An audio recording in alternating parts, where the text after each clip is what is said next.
कभी ऐसा लगा है कि कुछ लोग जो चाहते हैं वो उन्हें बड़ी आसानी से मिल जाता है? आज हम शक्ति गवेन की किताब क्रिएटिव विजुअलाइजेशन के सार को समझेंगे। ये किताब बताती है कि हमारी कल्पना में ही हमारी हकीकत को बदलने की ताकत छिपी है। चलिए इस एक पावरफुल आइडिया से शुरुआत करते हैं। हम अपनी सोच से अपनी दुनिया गढ़ते हैं। जरा इस बारे में सोचिए।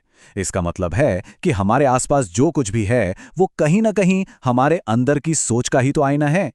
इस सफर में हम 5 पड़ावों से गुजरेंगे। पहले समझेंगे कि हमारा मन एक चुंबक की तरह कैसे काम करता है। फिर विचारों की ऊर्जा को जानेंगे। इसके बाद एक 4 कदम के ब्लूप्रिंट पर बात करेंगे। अपनी अंदरूनी रुकावटों को हटाना सीखेंगे और आखिर में देखेंगे कि एक रचनात्मक जीवन कैसे जिया जा सकता है। तो चलिए पहले हिस्से से शुरू करते हैं। क्या वाकई हमारा मन एक चुंबक की तरह काम कर सकता है जो चीजों को अपनी ओर खींचता है? आइए समझते हैं।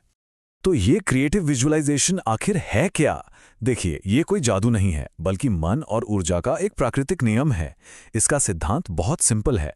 अगर हम अपनी कल्पना का इस्तेमाल करके किसी चीज की साफ तस्वीर मन में बना लें, तो उसे हकीकत में लाया जा सकता है। आखिरकार दुनिया की हर चीज बनने से पहले एक विचार ही तो थी।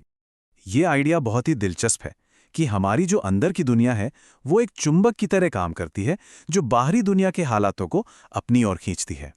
मतलब हम लगातार जिस बारे में सोचते हैं, जैसा महसूस करते हैं, वैसी ही चीजें अपनी जिंदगी में अट्रैक्ट करते हैं। अच्छा, अगर हमारा मन एक चुंबक है तो सवाल ये है कि ये काम कैसे करता है। चलिए अब दूसरे हिस्से में समझते हैं कि हमारे विचारों में आखिर इतनी शक्ति आती कहाँ से है। देखिए, एक पुरानी धारणा थी कि जिंदगी बस हमारे साथ होती रहती है और हम उसे सिर्फ झेलते हैं। लेकिन शक्ति गैविन एक बिल्कुल नई समझ देती हैं। हम सिर्फ दर्शक नहीं, बल्कि अपनी असलियत के सह निर्माता हैं। हम इसे बनाने में एक एक्टिव रोल प्ले करते हैं। तो एक विचार हकीकत बनता कैसे है? इसे ऐसे समझिए, पूरा ब्रह्मांड ऊर्जा है और हमारे विचार भी ऊर्जा का ही एक रूप हैं। जब हम किसी एक विचार पर ध्यान लगाते हैं तो वो ऊर्जा अपने जैसी चीजों को अट्रैक्ट करना शुरू कर देती है और हमारा अवचेतन मन, यानी हमारे मन का वो हिस्सा जो पर्दे के पीछे काम करता है, वो नए आइडिया, लोग और मौके ढूंढने में लग जाता है। तो इसका एक सीधा साधा फॉर्मूला है, कल्पना प्लस विश्वास प्लस भावना। जब ये तीनों ताकतें एक साथ मिलती हैं, तभी असलियत में बदलाव आता है। सिर्फ मन में तस्वीर देखना काफी नहीं है, उस पर पूरा यकीन करना और उसे दिल से महसूस करना सबसे ज्यादा जरूरी है। चलिए अब थियरी से प्रैक्टिस पर आते हैं।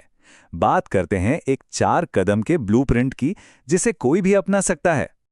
लेकिन शुरू करने से पहले एक सबसे जरूरी कदम है, मन को शांत करना। क्योंकि एक शांत मन ही एक रचनात्मक मन होता है ना? तनाव में हमारी कल्पना ठीक से काम नहीं कर पाती, जबकि हमारा अवचेतन मन शांत अवस्था में ही सबसे ज्यादा खुला और असरदार होता है।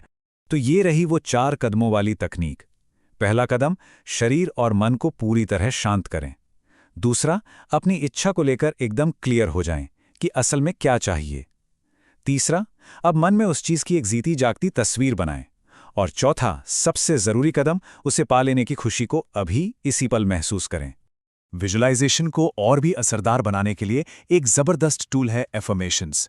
ये ऐसे पॉजिटिव वाक्य होते हैं जिन्हें हम बार बार दोहराते हैं ताकि हमारे मन में बसे पुराने नेगेटिव बिलीव्स बदल जाएं और हमारा दिमाग फिर से प्रोग्राम हो सके।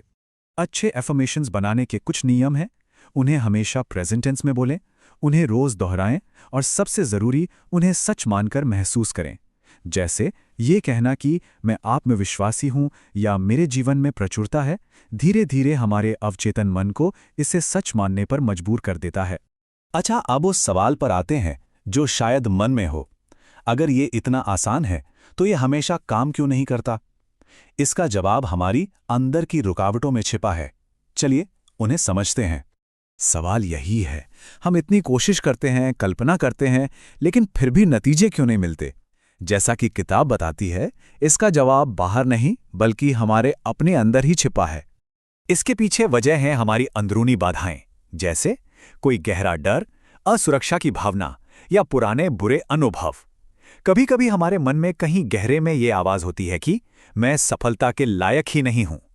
जब तक हम इन भीतरी आवाजों को नहीं सुनते और समझते, तब तक बाहरी बदलाव लाना बहुत मुश्किल होता है। तो इन रुकावटों को समझने के बाद अब हम इस तकनीक से एक कदम आगे बढ़ते हैं।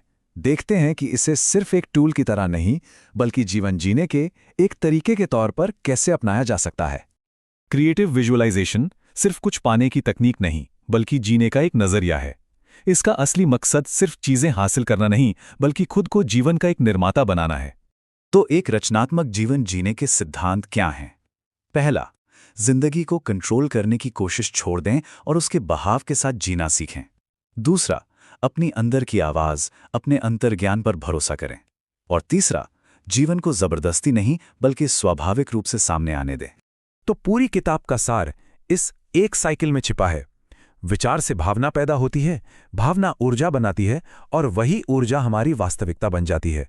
विचार, भावना, ऊर्जा, वास्तविकता, ये चक्र लगातार चलता रहता है। तो अंत में ये एक सवाल छोड़ जाते हैं, अगर हमारे विचार ही हमारी वास्तविकता के निर्माता हैं, तो सबसे पहले क्या बनाना चाहेंगे?